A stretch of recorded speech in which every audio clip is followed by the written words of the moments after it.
What's up, boys? Oh my gosh. Oh shit. Sorry. May 7% pala tayong mga babaeng nanonood. What's up, guys? It's your boy Mike Reyes. You already know.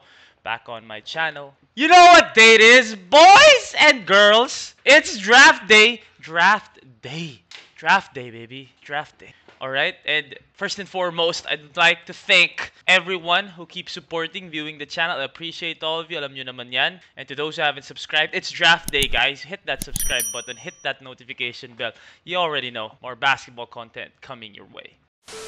Alright, so for today, I've decided to go live mamayang 4 o'clock. Alright, so I'm gonna go live here on my YouTube channel just to, to enjoy the draft with all of you. Okay, I can't really show the bagay nasa TV on screen, but ganito lang ako, tas sabay tayo manonood ng draft. Am I making sense? Okay? Okay. So, later yun, I decided to go live because I want to react to all the draft picks that are gonna happen today. And I'm really excited, man, because this has been, maybe with the lack of basketball in our lives, naging sobrang exciting tong draft na to. Sobrang exciting. Well, plus the fact that this is one of the deepest drafts in a while. And it's deep, it's this deep also because of the situation. So talaga nagpatong-patong. That's why it's just exciting and I'm really looking forward to it. I've been talking to a lot of GMs, a lot of coaches since last night na talagang sinasabi nila kung sino yung mga tinitignan nila and I'm excited for those. During the live, doon ko na lang may mention kung nakausap ko kagabi yan. Kagabi sabi niya, ganito yung kukunin niya. Tingnan natin kung kukunin nila today. Kasi ayoko sabihin ngayon. Syempre, alam mo naman, di ba? Confidential shit. But, later on, sa live natin, doon natin pag-uusapan talaga. Doon medyo mas no holds barred ako. Kasi, nagpipick na sila eh. Kumbaga, wala nang, hindi na advance yung information na lalabas if ever may lumabas man dito. And also, man, the players, I've been talking to a lot of them and they're all just kinakabahan lang talaga sila. And I can't blame them because I was also in the draft once. And ako, nung time ko talagang may feeling of mapipick kaya ako. Merong ganun talaga nung time ko. And I was the second to the last pick and I'm proud of that. Pero talagang meron. The night before birthday ko pa noon, lumabas pa ako noon. Tapos parang mapipick kaya ako bukas. 'Di ba? The other guys naman na nakakausap ko ngayon, yung mga kinakabahan, even though sigurado sila, guys, you have to understand, even though sure pick tong mga to, there's still that anxiety of where you're gonna go. That anxiety of finally fulfilling a lifelong dream. And the anxiety of finally knowing that you're gonna get like legit PBA money the moment you get drafted and you sign. And also, guys, the top 3 picks, I believe, if ganito pa rin, dati kasi ganito the top 3 picks, automatic max contract yan. Okay?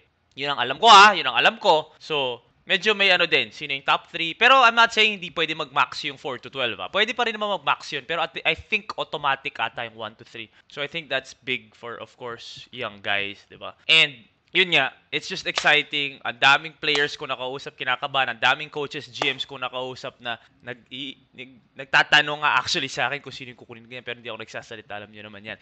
I'm not gonna spread information like that. I'm just enjoying the fact na alam ko yung ibang teams I'm not saying all teams pero yung ibang teams alam ko yung mangyayari today.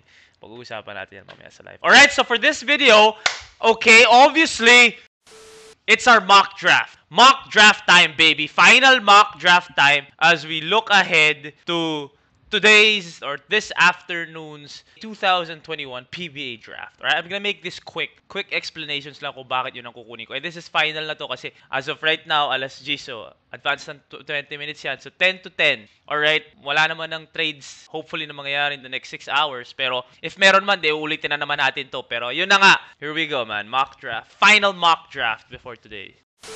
Okay, number 1.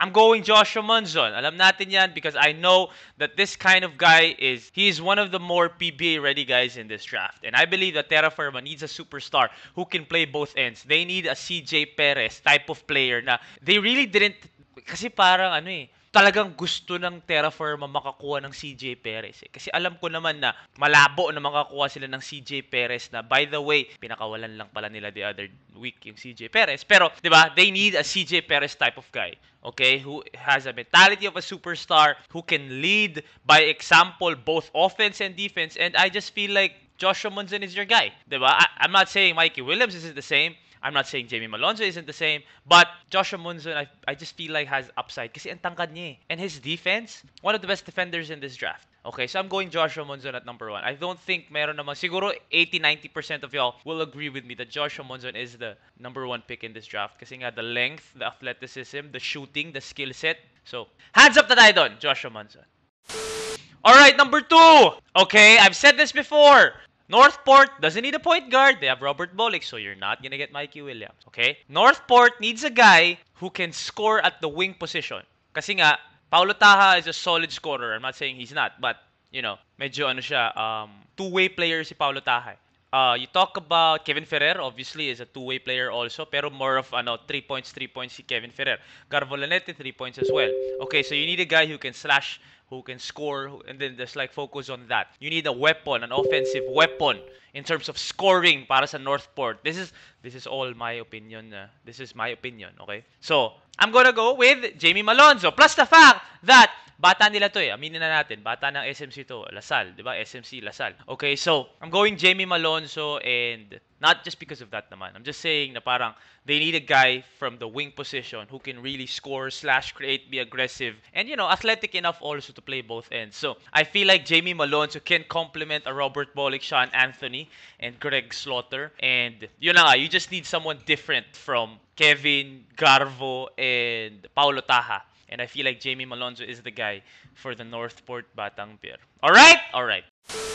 Number three! This is no question, man. Calvin Aftana. Like, let's not even... Calvin Aftana, man. To me, Calvin Aftana is the guy with the highest ceiling in this draft.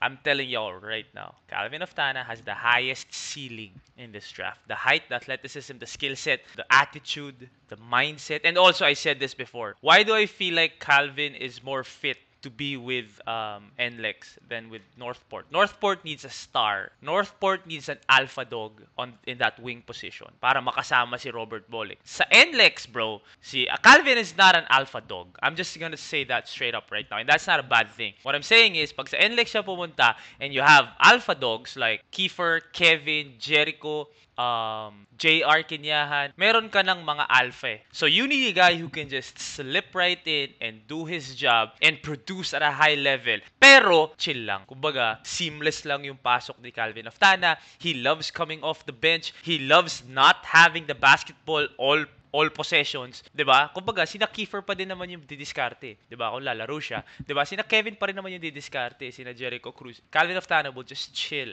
and produce. Maybe 15 points, 6 rebounds, 3 assists, di ba, mga ganun. 17 points, 8 rebounds, pag maganda-ganda yung gising niya. So, I just feel like, because Jamie is an alpha, mas kailangan ng Northport yung ganun. Yung talagang come into games and come on, babanat ako. You need me to produce. Calvin Aftana, the way he's built is chill. I'm just gonna be on the bench, papanoorin ko lang yung first 5 minutes, 6 minutes, 8 minutes. Pinasok mo kung anong kailangan natin. Depensa, anong kailangan natin. Shoot, facilitating, energy. Kasi nga yung sinasabi ni Calvin, di ba? Every time he's on this channel, that's what he says. He watches the game sa first 6, 7, 8 minutes and kung ano yung kulang, yun yung papasok niya. So he's more of a Swiss knife compared to Jamie Malonzo. So yun yung rason bakit feeling ko mas magiging effective lang Calvin Aftana sa NLEX kasi nga he's around superstars. When he was with San Beda, he won the MVP. He was around superstars. He wasn't even the main superstar for San Beda noon. It was Evan Nelly, James Kekute, and Donald Tanco. He was the fourth guy. Trust me, man. I watched the NCAA. He was the fourth guy, especially in the first round. He was the fourth guy. But off the bench talaga eh. Talaga production over production over production. So slowly, naging number one na siya, naging MVP siya. Okay, so that's the reason why Calvin Aftana to be, I feel like, is a better fit for NLEX. And Northport needs someone like a Jamie Malonzo. Alright, fourth pick.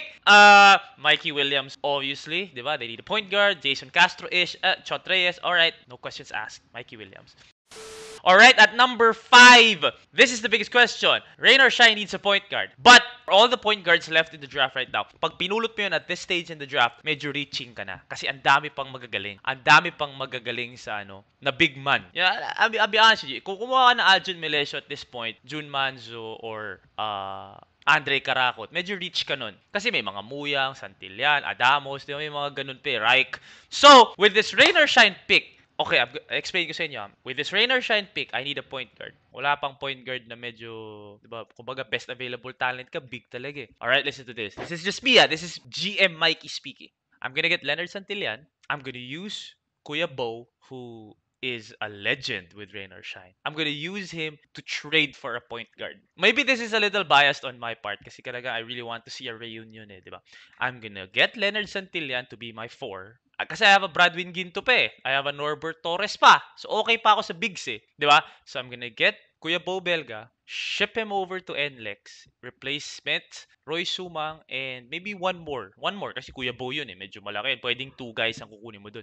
So Kuya Bo, trade ko sa NLEX, kunin ko si Roy Sumang, kuha ko isa pa. Now I have a point guard. I'm rain or shine. Now I have a point guard, and now my 4 guy will be Leonard Santillan. And this is a young team now. JV Mocon, Rain Ambatak, Mava Hanmisi, Gabe Norwood would be the leader. Obviously, the guy who will, di ba? Kumbaga, ayusin niya yung team. And then we have Leonard Santillan who's young, Roy Sumang who's young, di ba? And I have a coach who's young. Now, I'm going to be straightforward with y'all. Okay, when a young coach comes in, there will always be tension between the young coach and the vets. Aminin ko na sa inyo yun. Bakit? Veterans eh. Kumbaga, Kuya Bo Belga just came from Coach Yengiao and Coach Caloy Garcia. And Coach Chris Gavina, now this isn't a shot at Coach Chris Gavina's coaching. This is like saying na bata pa si Coach Chris eh. So baka lang, I'm not saying sigurado, pero baka lang magka-tension doon. Baka lang ayaw ni Kuya Bo na mag-practice ng ganong ka-hard, di ba? Ganong kahaba. Baka lang, okay? And maybe biased lang ako kasi I'm gonna have a Kuya Bo, Kuya JR, Coach Yengiao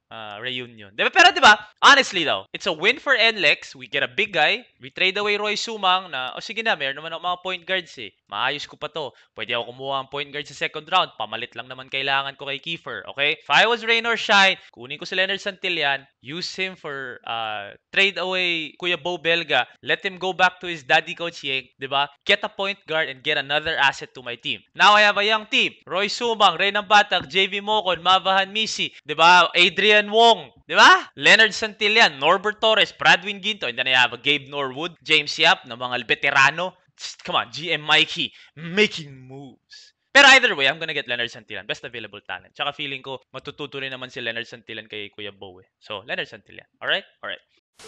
Number 6, Alaska! Benedict Adamos for sure. They need a guy who can man the paint. They don't have that right now. Abu Tratter na yung malaki nila, Rodney Brondial. If Abu Tratter, Rodney Brondial can slide to the 4 like their usual spots, then I have a Benedict Adamos at the 5 na medyo skillful, can get tips from Sunny Thos. Diba? Pwede nilang papuntahin dun si Pochuino, si Bong Hawkins, lahat ng magagaling nilang big man para matuto pa si Benedict Adamos. But I'm gonna have to go Benedict Adamos para sa Alaska Aces. And Alaska, knowing the IQ and the culture that they have there, Benedict Adamos yung medyo mas madaming kayang gawin. Outside, inside, versatile, can rim run, can play defense, length, height, diba? Benedict Adamos for me. We'll go to Alaska. Alright? Phoenix! They have no center after Justin Chua. They have JR Reyes, whom UP fight, but, di ba, medyo may edad na si Kuya JR. And they have a Vic Manuel, JR Reyes, tas wala lang pamalit. Vic Manuel, Justin Chua. Tapos JR Reyes na lang yung pamalit. Wala na si Doug Kramer, di ba? So, medyo nahihirapan sila sa bigs nila. Tinignan ko yung lineup nila kagabi, unless maling nasa Wikipedia. Pero ang nakalagay talaga, JR Reyes lang yung backup big. Hindi ko alam last year kung sino nagba-backup big sila sa bubble. Hindi ko alam. So, I'm gonna have to go get a big man. Di ba? I know I lost to Calvin Abueva. I know I lost the 3. But Jason Perkins can play the 3. Di ba? Jansen Rios is there. Di ba? Joray Napoles is there. So, I'm gonna have to go big man para may pamalit tayo kay Justin Chua. Let's go Larry Muyang. Larry Muyang is a banger. Justin Chua is a versatile 5. So, why not? Larry Muyang. Para medyo iba naman. Pag kailangan mo ng depensa, kailangan mo ng banger, kailangan mo ng brusco, go with Larry Muyang. Kailangan mo ng skillful, kailangan mo ng buckets. Alright? You need versatility. We're going Justin Chua. So, I'm just gonna get Larry Muyang just so, because, you know, he's the best banger in this class. Okay? The best banger in this draft to play defense against the big ones. Alright? So, I'm gonna go Larry Muyang at number 7.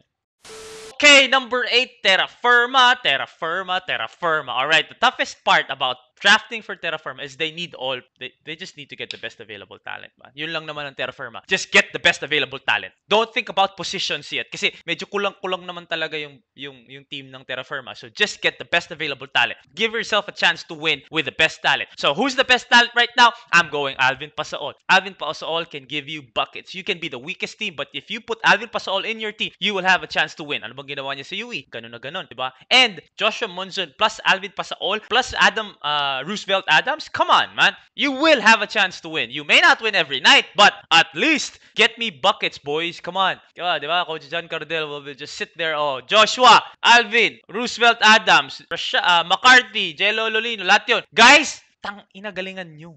Diba? Alvin Pasol, man. And I feel like also for Alvin Pasol is the type of guy who needs the basketball. He needs to be a part of the play. Hindi kaya ni Alvin yung ano siya, yung off the ball lang siya. Hindi, kailangan on the ball siya. And we wanna see that Alvin Pasol also, who will just kakain yun, guys, sa PBA. And the only way he's gonna be able to kain is kailangan may bola siya. Kailangan siya yung focal point. And then the chemistry between him and Joshua Monza, obvious naman yan eh. It's there. Diba? I'm gonna go Alvin Pasol. Just, terra firma, you need a chance to win. So you don't need role players. You need a guy who's gonna come in, drop 30, try to drop 40, diba? And hope that Alvin Pasol can adjust to the PBA game as soon as possible. But because if he can do what he does, what he did in college in the 3x3, then you have a chance of winning each and every game you get into. Am I making sense? I know I am. All right. Number 9. Sino ba number 9? Meralco Bolts. All right. Meralco Bolts. They don't have a big man. They don't have a 5. Why Raymond Almazan is there? Yes, true. But do they have guys who can guard the Junmar Fajardos, the Greg Slaughters? Nope. They don't. Because I believe that Cliff Hodge, Reynel Hugnatan, and Raymond Almazan are all versatile centers. They're not bangers, guys. Hindi yung talagang pang. Hindi sila gumaganon. Okay, so they need that type of guy who doesn't really need to score because they have a lot of weapons on the offensive end. He just needs to play defense. He just needs to come in. Pag pinagpahinga si Raymond Almazan, depensa. Pagkalaban nila si Junmar, siya yung babangga. Pagkalaban nila sila Greg Slaughter, Christian Stan Hardinger, siya yung babangga. Alright? So, I'm gonna have to go with James Laput. And knowing Coach Norman Black loves project bigs. And there's no bigger project big here than James Laput. Alright? So, Coach Norman can focus on James Laput, improve his offensive arsenal a little bit better or a little bit more. Pero, if you need a defender, if you need a guy who can guard Junmar Fajardo and Greg Slaughter, James Laput is the guy for you. He will focus on the defensive end. He will not ask for the basketball as much as the other bigs, and he can be effective without the ball. Diba? Offensive rebound lang siya, depensa, diba? So, James Laput, Meralco, I know may mga ibang magdi-disagree, but you have to admit, my justification is right there. James Laput at number 9. Alright, number 10, I'm going with Troy Reich. We don't know kung babalik si Rafi Rivas. Hindi natin alam kung babalik si Mark Pingris. Obviously, you need a big man. You need a big man who can stretch the floor. Guys, they just got Calvin Abueva. Calvin Abueva is a freaking slasher. Diba? Mark Baroka is a slasher. Diba? Ian Sangalang is underneath the rim. So you need a guy who can really stretch the floor. Kasi pag dumadrive sina Mark Baroka, pag dumadrive sina Poli, Gio Halalon, diba? Pag dumadrive si Calvin Abueva, you don't want your 5 to be underneath Ian Sangalang for drop passes. Nandun pa yung 4. Ba't ako dito tumuturo? Putya, hindi nyo pala kita. Nandun pa yung 4. Diba? Hindi pwede. Pag drive ni Calvin Abueva, oo, nandun si Ian Sangalang sa ilalim pang drop pass. Pero kung nandun din yung 4, masikip na yun. So you need a guy who can stretch the floor. Okay? So, I'm going with Troy Reich. And Troy Reich this will be good for the development of Troy Reich also because being around Mark Pingris, Rafi Rivas, diba? Rome De La Rosa, Ian Sangalang, Paul Lee. So, this is just great for the development of Troy Reich. And I just believe that's the best available talent at this point para sa Magnolia Hotshots. They don't need a small, they don't need a 3, they just need a 4 or a 5. And I'm going Troy Reich. Okay, 11th pick. Sino 11th pick? Northport Batang Pier again. Ito mahirap na eh kasi medyo buo ka na eh. May Malonzo ka na, may mga maliliit ka na, may mga malalaki ka na. You have Slaughter, Sean Anthony, may Sean Manganti pa nga eh, di ba? So I don't know what you're gonna get. But, you know what? Kumuha ka na lang ng guy na, kumbaga, surprise na lang. Kumbaga, he's gonna be on the bench anyway. If ever you put him in, he knows what he's gonna do. Diba? They don't really need defenders. They got Kevin Ferrer. They have Paulo Taha. Jamie Malonzo can play defense. Diba? Eli Revilla can play defense sa point guard position. They don't need defenders. They need freaking bucket getters. That's what you need. You come off the bench. Sige na, skumor ka na lang dyan. Tingnan natin. Kung pumutok, biglang nakashoot ng 2 3 points, hindi, patagalin natin ng konti playing time. Pag hindi talaga makashoot, malas siya today, dilabas ka na, back to my regular rotation. Pero meron ka mga magic bunot. Alright, so magic bunot, okay, I'm gonna have to go Frankie Johnson. I know y'all think Jerica Hanmisi can be a magic bunot, but no, I'm gonna go Frankie Johnson. I just feel like Frankie Johnson is more of a scorer than a shooter. Okay, you have to know the difference. Jerica Hanmisi is a shooter. Frankie Johnson is a scorer. Now, who's gonna bring their game to the PBA? Whose game is gonna translate to the PBA right away? We don't know yet. But just from what we've seen, okay, Frankie Johnson, scorer. Jerica Hanmisi, shooter. Okay? So, we're gonna go Frankie Johnson. Just because, just pag umupo si Berto, walang ball handler, walang, who's gonna take the basketball and create something, then you go Frankie Johnson. Pwede, di ba? I'm not saying Frankie Johnson is gonna be a big part of their offense or a big part of their system. No. Pero pag kailangan mo ng buckets, why not? Di ba? Frankie, go! Diba? Tapos, hindi natin alam. Malay mo madala nga niya sa PBA yung ganong scoring niya. Why not? You don't know. So, I'm gonna have to go Frankie Johnson just because you need a guy who knows what he's gonna do. Oh, my offense is set. My system is set. I have Robert Bolig, Jamie Malone, so all these guys. So, I just need a guy who can come in na sige, babanat ka lang. Banat ka lang. Tapos, okay na, upo ka na. Kung malas ka, upo ka na. Di ba? Nakashoot ka ng 2 3 points, o kaya naka 6 points ka, 8 points ka, naka-layup ka pa, okay, good. Upo ka na. Robert Bolick ta ulit. Ganun naman talaga eh. Di ba? You're still gonna go home to Robert Bolick. So, why not get a guy whom you can put in for 3, 4, 5 minutes and you know na score? Frankie Johnson. Tas wingman pa. Okay? Frankie Johnson. That's my pick. Y'all stay in the comment section. I know a lot of you will disagree with that, but y'all stay in the comment section. Let me know what you think. Let me know how you feel. Alright? Alright. 12th pick, Ginebra San Miguel. With recent happenings na kinuha nila yung 12th and 13th pick, alam ko, shooter ang hinahanap nila. And with all the things I've been reading, shooter nga ata ang hinahanap nila. Kasi Jeff Chan is aging, Jared Dillinger also, Mark Kagiwa as well. So, why not get a shooter? Alright, you already know. We're replacing Jeff Chan with a Jerica Hanmisi. Alright, so Jerica Hanmisi to the Ginebra San Miguel. I don't think that's tough to justify. Okay, medyo tumatanda na yung mga wingman ko na talagang scorer, shooter, diba? Why not go Jerica Hanmisi? I have a Stanley Pringle anyway. I have a Scotty Thompson. I have an Aljon Mariano.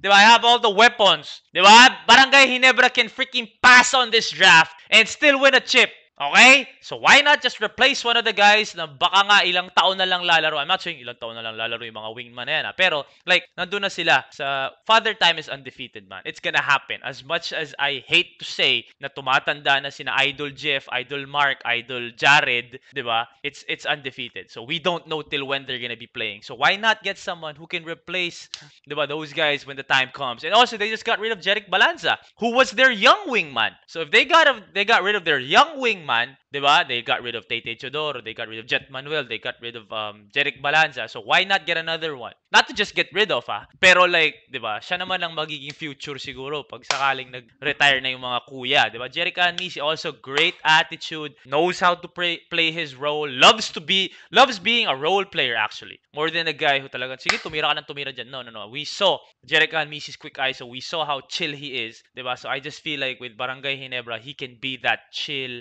kumbaga, just let me do what I need to do type of guy. Diba? So, if you need a couple buckets, you need a couple threes, why not? Jerick Hanmisi is your guy. And also, with Coach Tim Cone, talaga ayusin niya yan.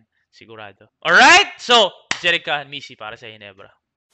Okay, medyo mahaba itong video. I'm not gonna go second round, man. Sa live na natin gawin yung second round. Kasi honestly, guys, ang hirap na nung second round eh. Kahit anong sabihin nyo sa akin, ang hirap na nung second round. So first round lang muna tayo, okay? Hopefully you can join me later, man. Sa 4 o'clock tayo magsa-start. Magre-react tayo sa mga picks. We're gonna enjoy. Usap tayo, engage tayo with each other. This is my first live since 30's first game sa Japan. Okay, so I'm excited because the community keeps on growing. Dumadami yung mga nanonood, dumadami yung mga sumusuporta, dumadami yung mga nag-chime in. Don't forget to stay on the comment section kasi doon ko nababasa yung mga, di ba, yung mga suggestion ninyo. Doon din yung mga debate. I love having debates with y'all. I really do, man. Just healthy debates. Okay? Okay? Good. And also, man, quality viewers ang meron tayo. Meron tayong mga talagang PBA guys, PBA general managers, PBA bosses, PBA coaches, PBA players na nanonood ng channel natin. So, I appreciate all of you. Thank you very much. To those who haven't subscribed, I don't know what y'all doing. Get on the bandwagon before this hits 30K. Okay? We're almost at 27K subscribers, man. So, better hit that subscribe button, hit that notification bell because you already know. Alright, more basketball content coming your way. And that's my first round. For this mock draft, that's my final first round. Pero mag-uusap tayo mamaya sa live yung mga changes natin. Okay? The name is Mike Reyes. Take care of yourselves. Take care of each other. Peace and love. And I'm gonna see y'all later. 4 o'clock?